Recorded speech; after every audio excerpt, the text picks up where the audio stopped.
It is a great feeling actually to be here on the International Space Station. It's a great place that has been around for many years, more than 20 years now. We conduct all sorts of science that can help humanity back on Earth.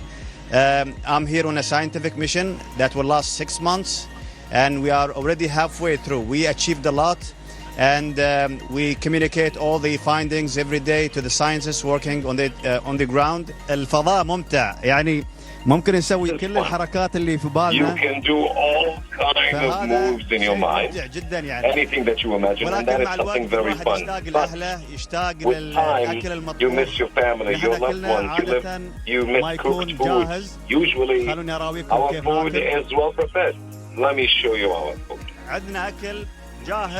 We have food that is prepared, but water is, all fluid is extracted from it. So we as astronauts, we can get bored after some time. That is why we miss the usual food that is traditionally cooked for us. I miss my mother's cooking, and these are one of the things I miss on our planet. Thank you to all the participants from the Thanks so much. and the UAE.